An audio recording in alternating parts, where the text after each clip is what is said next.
Bismillahirrahmanirrahim. Assalamualaikum warahmatullahi wabarakatuh. Salam sejahtera dan semoga kita semua dalam lindungan Allah Subhanahu wa taala. Perkenalkan, saya Rina Silvana Jamal, SKM MKes, dosen program D3 Gizi pada Akademi Ilmu Gizi YPAG Makassar. Saat ini saya dalam proses mengikuti sertifikasi dosen yang dilaksanakan oleh Kemendikti-Saintek pada tahun 2025. Saya akan melakukan penyusunan dokumen pernyataan diri dosen dalam unjuk kerja Tridharma Perguruan Tinggi atau PDD UKT PT. Pada kesempatan ini saya akan memaparkan mata kuliah yang saya ampu, yaitu mata kuliah Epidemiologi Gizi.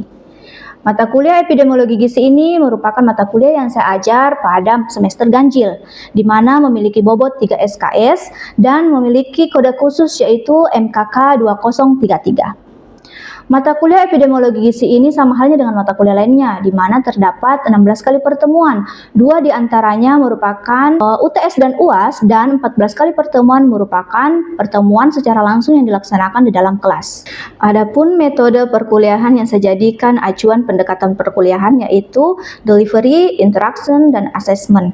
Di mana delivery ada transfer ilmu, ada transfer materi tentunya saya berikan kepada mahasiswa secara langsung, dan ada di dalamnya ada interaksi. Interaksi yang dimaksud di sini yaitu interaksi saya selaku dosen, interaksi mahasiswa dengan mahasiswa, dan interaksi antara saya dan mahasiswa. Dan tentunya ada penilaian yang saya lakukan kepada mahasiswa, di mana ada 5 komponen penting dalam penilaian yang saya berikan kepada mahasiswa, yaitu kehadiran, tugas, kuis, UTS, dan UAS, di mana bobot dari kehadiran, tugas, dan kuis itu masing-masing memiliki 10%, dan pada UTS dan UAS memiliki masing-masing bobot 35%. Adapun metode pembelajaran yang saya lakukan di dalam kelas yaitu yang pertama ada metode ceramah, yang kedua metode diskusi, dan yang ketiga ada metode tanya jawab, di mana di metode ceramah saya berusaha untuk menyampaikan kepada mahasiswa materi-materi yang telah saya susun dengan rapi dan berusaha untuk menyampaikan kepada mahasiswa. Dan yang kedua itu ada metode diskusi, di mana metode diskusi ini diharapkan mahasiswa mampu untuk memberikan ide, memberikan gagasan, dan memberikan apresiasinya terhadap topik-topik materi yang telah saya tentukan sebelumnya. Dan yang terakhir itu ada metode tanya jawab, di mana metode tanya jawab ini biasanya saya lakukan di awal atau di akhir pertemuan. Adapun deskripsi singkat mata kuliah epidemiologi ini yaitu kita dapat mengetahui terkait dengan konsep dasar epidemiologi gizi, kita dapat mengetahui determinan masalah gizi, kita dapat mengetahui terkait dengan penyebaran penyakit yang berhubungan dengan masalah gizi, serta kita mampu mengetahui terkait dengan penyebab masalah gizi masyarakat sebagai bahan acuan pencegahan. Adapun capaian pembelajaran mata kuliah ini yang pertama yaitu menguasai teori ilmu gizi, kesehatan masyarakat, mengetahui tentang pelayanan dan kewenangan ahli gizi dalam sistem kesehatan. Yang kedua, mampu mengembangkan pelayanan gizi dalam segi promotif, preventif, kuratif, rehabilitatif, serta mampu beradaptasi pada kondisi. Pun capaian pembelajaran mata kuliah ini yaitu 1. Mahasiswa mampu memahami, menganalisis, mengimplementasikan teori serta konsep epidemiologi dalam memecahkan permasalahan gizi. Yang kedua, mahasiswa dapat mengimplementasikan konsep epidemiologi gizi ini dalam bidang penelitian. Adapun sub CPMK dalam pembelajaran ini yang pertama yaitu mahasiswa mampu memahami dan menjelaskan terkait dengan konsep dasar epidemiologi dan sejarah epidemiologi. Yang kedua, mampu menjelaskan dan menganalisis konsep masalah gizi. Yang ketiga, mampu menjelaskan dan mendeskripsikan determinan masalah gizi. Dan yang keempat, mampu menjelaskan konsep penapisan gizi. Yang kelima, mampu menjelaskan dan memahami tentang epidemiologi deskriptif. Yang keenam, mampu memahami dan mendeskripsikan tentang surveillance gizi.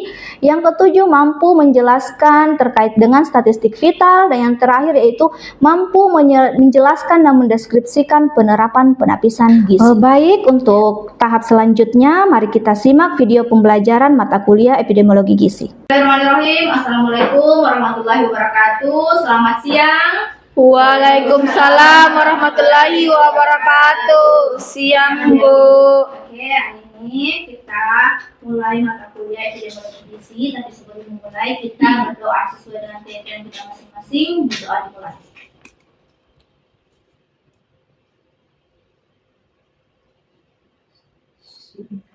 Berdoa selesai. Oke, hari ini siapa yang tidak hadir? Yohana Ibu, Kenapa Yohana? jadi Ibu katanya sakit gigi. Sakit gigi, tapi tidak ada konfirmasinya. Minta tolong sampaikan surat sakitnya ya. Terus apa lagi Novel? Ibu, Andri? Nggak ada juga? Tidak ada. Oke, jadi 2 orang yang alfa ya.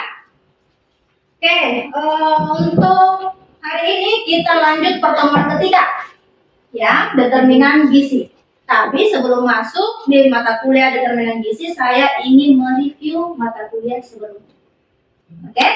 Jadi, saya mau tanya, siapa yang masih ingat materi mata kuliah sebelumnya? Silakan, Pak. Wah, luar biasa. Jadi, saya persilakan Nurfia. Materi minggu lalu Bu, yaitu tantangan gizi dan tantangan dan kesehatan gizi pada batini. Yaitu yang pertama, tantangan pertama itu terjadi akselerasi terhadap perubahan teknologi sosial dan lingkungan. Yang kedua itu terjadi perubahan drastis di iklim tanah dan hewan. Yang ketiga yaitu jumlah manusia dan aktivitas ekonomi yang melampaui kemampuan bumi. Yang keempat itu adanya ketimpangan antara pendapatan dan produksi makanan. Yang kelima itu epidemi yaitu obesitas dan PTM lainnya. Oke, tepuk tangan dulu buat Nurfia. Jadi itu ya, tadi terkait dengan tantangan masalah kesehatan pada abad ini. Jadi siapa lagi yang masih ingat? Dewi, silakan. baik, jadi yang selanjutnya itu ada faktor-faktor yang mempengaruhi keadaan gizi terbagi menjadi 3 bagian. Yang pertama, produksi pertanian. Yang kedua, pengolahan bahan pangan. Yang ketiga, distribusi pengolahan bahan makanan dan faktor harga itu. Oke, tepuk tangan untuk Dewi. Good. Semuanya berarti ada materi minggu lalu. Jadi Ibu harap semuanya belajar, semakin giat belajar ya. Jadi kita hari ini masuk ke materi terkait dengan determinan. Oke, kalau kita bahas epidemiolog, kita tidak jauh-jauh dari yang namanya 3 hal. Frekuensi, distribusi, dan determinan. Nah, Kak saya mau tanya, siapa yang tahu apa itu determinan? Ayo, Ibu, silakan. determinan itu adalah salah satu faktor yang mempengaruhi masalah kesehatan. Oke, good. Tepuk tangan buat Lucia. Jadi determinan itu adalah faktor-faktor pencetus atau faktor-faktor yang mempengaruhi terjadinya masalah kesehatan. Nah, kita lihat di sini pengertian determinan menurut WHO itu merupakan perpaduan. Kalau perpaduan berarti banyak hal. Jadi bukan cuma satu, tapi ada beberapa hal yang menjadi perpaduan terjadinya masalah gizi atau masalah kesehatan. Nah, yang kedua, kalau menurut epidemiolog itu faktor yang mempengaruhi atau berhubungan memberi risiko terhadap terjadinya penyakit. Nah, itu. Jadi kalau orang membahas terkait dengan determinan, otomatis kita bahas terkait dengan faktor-faktor penyebabnya apa. Orang yang sakit tidak mungkin langsung sakit, tetapi ada faktor penyebabnya. Nah, kalau kita lihat secara utuh, determinan masalah gizi adalah faktor-faktor yang mempengaruhi status gizi seseorang atau kelompok masyarakat. Jadi, masyarakat atau manusia itu sendiri sakit karena ada beberapa faktor menjadi pencetusnya. Baik itu mungkin faktor lingkungan, faktor sosialnya, dan segala macamnya. Oke ya, kalau kita membahas faktor-faktor penyebab terjadinya penyakit, tidak lepas dari ketiga ini. Ada host itu apa? Manusia. Agent itu apa? Penyakit. Agent itu adalah sumber penyakit, misalkan bakteri, kuman, virus ya. Virus itu semua menjadi yang dimaksud dengan agent. Environment, Lingkungan. Nah, lingkungan itu ikut menjadi pencetus terjadinya masalah kesehatan. Ada segitiga epidemiologi model pertama ini dilihat semua seimbang. Kalau seimbang seperti ini berarti tidak ada masalah. Kecuali di model kedua. Model kedua ini hostnya lebih tinggi dibanding agent. Berarti ada pergerakan. Jika ada pergerakan pada model ini seseorang berada kondisi tidak sehat, di mana daya tahan tubuh si manusia atau agent ini berkurang, sehingga dia bisa sakit. Nah, model ketiga, agentnya yang tinggi daripada si host. Jadi yang namanya kalau tidak seimbang pasti sakit. Ya, jadi model ketiga ini, pada model ini seseorang berada pada kondisi tidak sehat, di kemampuan bibit penyakit atau agent lebih meningkat. Jadi agentnya terlalu banyak menyerang, daya tahan tubuh kita menurun, jadinya sakit. Ya. Ke model keempat, apa yang bergeser di model keempat? Lingkungannya. Oke, lingkungannya yang bergeser. Pada model ini seseorang berada pada kondisi tidak sehat, di mana kondisi lingkungan mengalami pergeseran atau perubahan dari kondisi yang normal. Berarti si lingkungan ini yang menjadi penyebab penyakit, atau ini yang menjadi penyebab pencetus terjadinya orang sakit. Oke, kita lanjut ke materi kedua, itu faktor-faktor yang mempengaruhi masalah gizi. Faktor pertama ini ada faktor lingkungan, faktor ekonomi. Kenapa itu menjadi faktor lingkungan menjadi penyebab? Karena misalkan dia memiliki sumber air minum yang tidak bersih. Siapa yang tahu syarat air minum yang bersih apa? Tidak berbau, tidak berwarna, tidak berasa. Namanya juga air minum pasti natural rasanya, tidak ada rasanya, tidak berbau, tidak berwarna. Kalau keruh berarti itu tidak sehat. Ya. Jadi misalkan di sini di faktor lingkungan tidak adanya saluran penampungan air limbah. Coba kalau tidak ada contohnya misalkan di sekitar kita tidak ada penampungan air limbah, bagaimana? Di mana mau dibuang itu air limbahnya? Nah, pasti kalau dibuang sembarang saja, jangan air limbah, sampah saja. Kalau kita buang sembarangan, pasti banyak berkerumun lalat. Mana lagi di lokasi padat penduduk. Jadi penyakit itu gampang menyebar dari perpindahan lalat ini. Ya. Yang kedua ada faktor ekonomi. Nah, biasanya kalau menurut riset, masalah gizi di negara-negara miskin yang berhubungan dengan pangan mengenai kuantitas dan kualitas. Jadi biasanya itu orang kalau masalah ekonomi biasa lebih ke konsumtifnya. Bagaimana cara daya belinya? Ya, pendapatan seseorang itu ikut mempengaruhi terkait dengan konsumsi sehari-harinya. Tidak semua orang sama konsumsinya, tidak semua orang sama pendapatannya. Makanya itu yang menjadi faktor pengetahuan, faktor yang pencetus terjadinya masalah gizi juga. Ya, karena pada daya beli, daya kemampuan untuk membeli makanan-makanan sehat, makanan-makanan yang bergizi, sudah lagi beli makanan, bahan makanan, bagaimana caranya dia mengelola, bagaimana caranya dia menyimpan, ya, seperti itu. Yang ketiga, faktor sosial budaya. Ini biasanya karena indikator demografi yang meliputi susunan dan pola kegiatan penduduk. Peningkatan jumlah penduduk, misalkan setiap wilayah seperti Ibu jelaskan tadi, bahwa kalau padat penduduk suatu wilayah itu biasa gampang yang namanya penyakit, apalagi kalau penyakit menular ya, gampang sekali tersebar atau terjadi. Yang keempat, faktor biologis atau keturunan. Biasanya kan ada beberapa penyakit memang itu tergantung dengan biologis atau keturunan. Apalagi kalau masalah gizi, terkadang misalkan contohnya riset, banyak sekali riset mengatakan bahwa ini banyak sekali kasus stunting, tapi ternyata stunting itu bukan karena pola makannya atau misalkan ibunya yang tidak bagus pola asuhnya misalkan, tetapi karena memang dia keturunan. Nah, makanya kenapa stunting itu harus diputus mata rantainya semenjak dia ada bayi ini ada di rahim, supaya dia tidak mengikuti gen dari orang tuanya pendek. Seperti itu ya.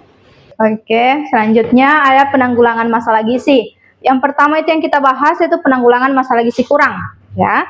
Yang pertama itu upaya pemenuhan persediaan pangan nasional, terutama melalui peningkatan produksi keanekaragaman makanan.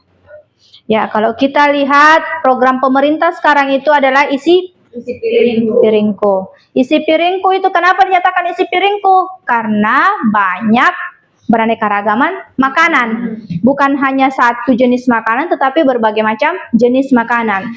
Terus dilihat lagi, bagaimana banyaknya. Jangan sampai tidak imbang. Tidak seimbang, tidak sesuai, hasilnya nanti ada yang berlebih dan ada yang justru kurang. Makanya kenapa dinyatakan gizi seimbang dan isi piringku. Makanya kenapa juga kita harus mengkonsumsi makanan beraneka ragam. Oke, tuh yang kedua itu peningkatan usaha perbaikan gizi keluarga atau UPGK yang diarahkan pada pemberdayaan keluarga untuk meningkatkan ketahanan pangan tingkat rumah tangga. Yang ketiga itu peningkatan upaya pelayanan gizi terpadu. Misalkan apa? Posyandu, Pustu, Puskesmas, ya, rumah sakit. Nah, selanjutnya itu peningkatan upaya keamanan pangan dan gizi melalui sistem kewaspadaan pangan dan gizi.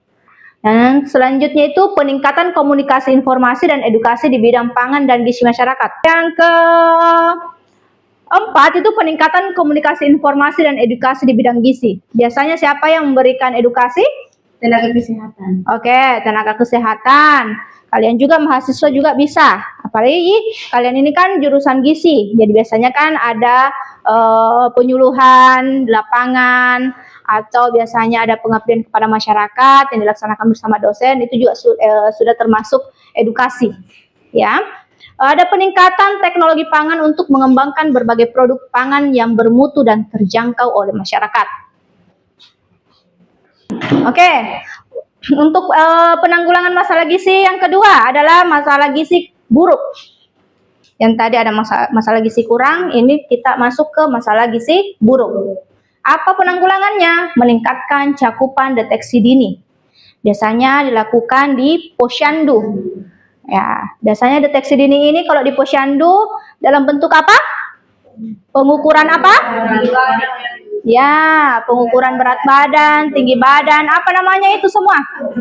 Yes, ya, antropometri. Jadi harus ada pengukuran tinggi badan, berat badan, lilah. Karena apa? Karena kita ingin melihat range-nya, kita mau lihat apakah ada peningkatan atau tidak, atau dia stuck anak balita bayinya di situ-situ saja. Supaya apa? Kita bisa melakukan pencegahan, kita bisa melakukan penanggulangan.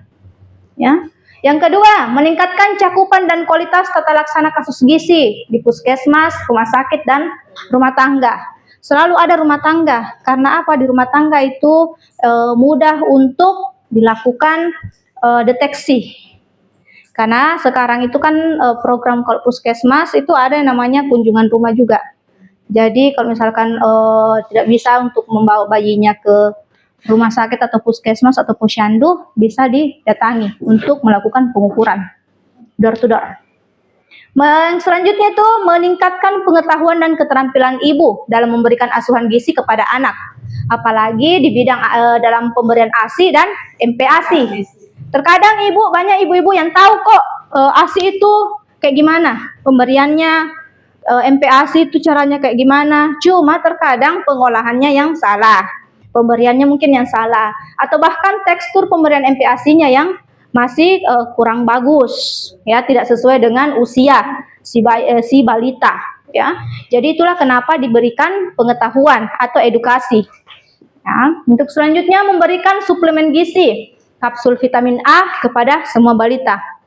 Ya, biasanya ada bulan-bulan tertentu pemberian kapsul vitamin A ini, ya.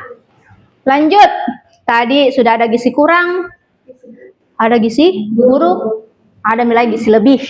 Karena kenapa ada lagi gizi lebih? Karena masalah gizi di negara kita ini sudah multifaktoral. Bukan cuma masalah gizi kurang atau buruk saja, tetapi kelebihan gizi juga ikut menjadi masalah gizi terbesar di negara kita. Ya, dilakukan dengan cara menyimbangkan masukan dan keluaran. Ya, itu cara penanggulangannya. Jadi apa yang masuk harus sesuai dengan apa yang keluar, sesuai dengan energinya. Ya, misalkan kalau kita kalau anak-anak, mungkin anak kecil, kita lihat dulu bagaimana kegiatan-kegiatannya anak kita. Jangan sampai misalkan anaknya cuma lebih banyak main handphone di rumah, tapi makannya terlalu banyak juga. Nah, itu juga akan ikut mempengaruhi. Ya, tapi kalau misalkan aktivitasnya memang banyak, olahraga rutin, misalkan aktivitas di sekolah juga banyak, ya asupannya enggak apa-apa banyak juga. Karena kita ingin menghasilkan energi. Ya, jadi energinya itu bisa terkuras dan dengan dia harus menyeimbangkan bagaimana makannya, bagaimana juga keluaran energinya. Oke. Dari kan kita sudah bahas terkait dengan gizi, penanggulangan gizi kurang, penanggulangan gizi buruk, dan gizi lebih. Masih ada masalah gizi di negara kita ini yang paling tinggi kasusnya. Itu apa? Stunting. Nah, sekarang Ibu ingin kalian berdiskusi sama teman kalian, bagi dua kelompok, ya, dua kelompok untuk mendiskusikan terkait dengan penanggulangan gizi, terkait dengan stunting. Nah, nanti kita akan bahas setelah kalian berdiskusi. Silahkan bagi kelompoknya, untuk kelompoknya kita bagi jadi dua kelompok saja.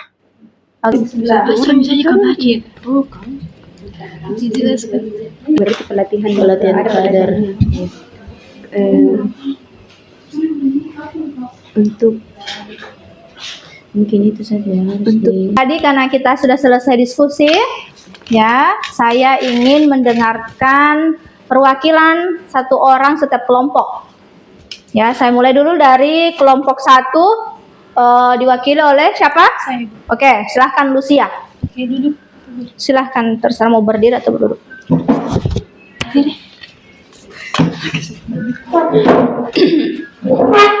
Oke, baik. Terima kasih untuk waktu yang diberikan.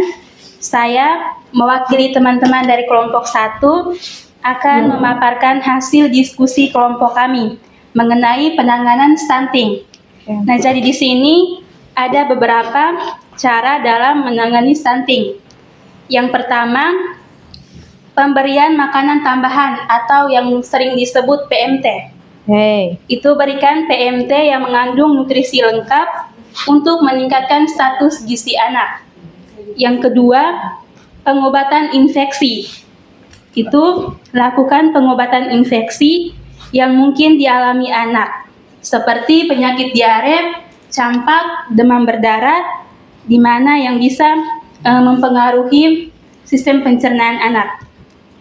Yang ketiga, stimulasi tumbuh kembang. Itu berikan stimulasi tumbuh kembang yang tepat untuk membantu perkembangan fisik dan mental anak. Yang keempat, pendampingan keluarga. Itu berikan pendampingan kepada keluarga untuk memberikan pengasuhan dan stimulasi yang tepat kepada anak. Yang kelima, pemberian ASI secara eksklusif. Itu dari bayi 0 sampai 6 bulan. Yang keenam, melakukan pemantauan rutin. Itu membawa anak ke posyandu untuk melakukan penimbangan. Jadi itu beberapa cara penanganan stunting dari hasil diskusi kelompok kami. Oke, good, Lucia dari kelompok 1. Jadi sekarang kita lanjut ke kelompok 2. Silahkan, siapa yang mau? Silahkan. Bismillahirrahmanirrahim. Assalamualaikum warahmatullahi wabarakatuh dan selamat siang. Waalaikumsalam warahmatullahi wabarakatuh. Baik, terima kasih atas kesempatan yang diberikan kepada saya. Berdasarkan hasil diskusi yang telah kami sepakati pada kelompok kami, pertama adapun hasilnya pertama fokus pada hal yang spesifik. Mengenai fokus pada perbaikan gizi ibu hamil, perbaikan ASI eksklusif, dan MPASI yang bergizi, dan penanganan penyakit infeksi yang dapat memicu stunting. Yang kedua, perbaikan sanitase dan akses air bersih. Penyediaan pangan lokal yang bergizi serta peningkatan kesadaran masyarakat tentang pola asuh yang terbaik dan bersih. Yang ketiga, tentang pelatihan kader kesehatan untuk memberikan pelatihan kader kesehatan untuk memberikan pendampingan kepada keluarga dalam upaya pencegahan dan penanganan stunting. Oke, baik, good. Siva dan kelompok 2, kasih applause dulu. terima kasih banyak atas hasil diskusinya, sangat bagus ya. Jadi kalau kita membahas terkait dengan penanggulangan stunting itu memang banyak hal yang harus diperhatikan.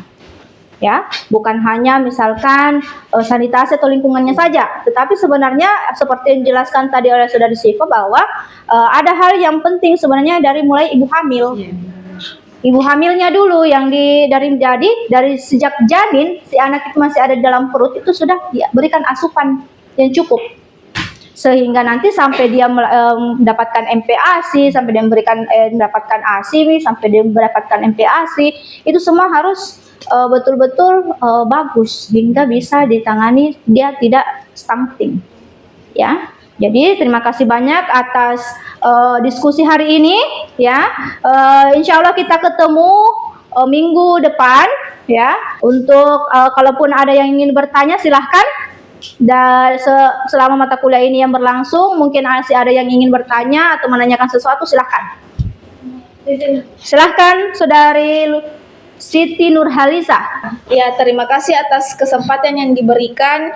Izin bertanya Ibu, bagaimana kita bisa mengetahui faktor-faktor dari penyebab masalah gizi itu sendiri? Oke, terima kasih banyak atas pertanyaannya. Good. Begini, kalau kita membahas terkait dengan penyebab terjadinya masalah gizi, gimana sih caranya kita mengetahui? Kita orang kesehatan, otomatis kita membahas terkait dengan data. Kita bermain di data. Kita tidak bisa mengetahui besarnya atau tidaknya masalah gizi ini dan penyebabnya tentunya kalau kita tidak main di data. Lihat dulu datanya gimana, berapa besar yang masalah gizinya di wilayah tersebut.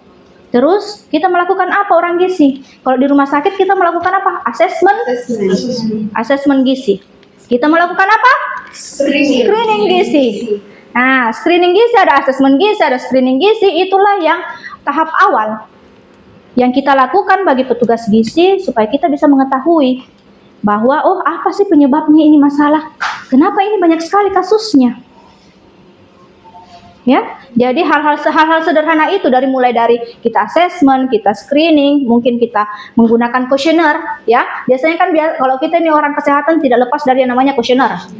Nah, dari kuesioner itu kita bisa menarik suatu kesimpulan bahwa ternyata penyebab terjadinya masalah gizi di wilayah A itu adalah karena lingkungan, padat penduduk.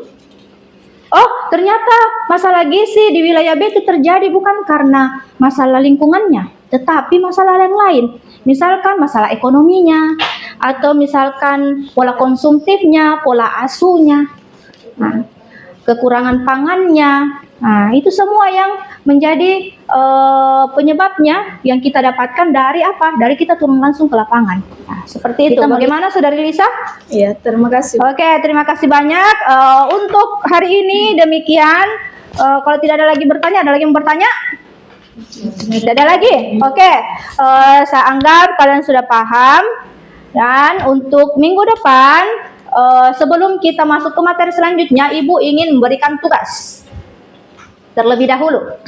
Jadi tugas ini adalah tugas kelompok, ya, di mana kita ingin menganalisis jurnal. Jadi kita cari jurnal, ya, adik-adik cari jurnal, terus kita menganalisisnya terkait dengan penanggulangan masalah gizi. Jadi masalah gizinya ini tergantung dari kalian, diskusikan dengan teman-teman kelompoknya, entah itu masalah gizi apa. Nah, terus kita akan mendiskusikannya minggu depan lagi lebih lanjut, ya, supaya kita jauh lebih memahami terkait dengan determinan masalah gizi ini. Ya, semakin banyak kita menganalisis, semakin paham kita terkait dengan determinan masalah gizi. Oke, cukup sekian untuk hari ini. Terima kasih banyak adik-adik. Kita ketemu insya Allah minggu depan. Assalamualaikum warahmatullahi wabarakatuh. Waalaikumsalam warahmatullahi wabarakatuh.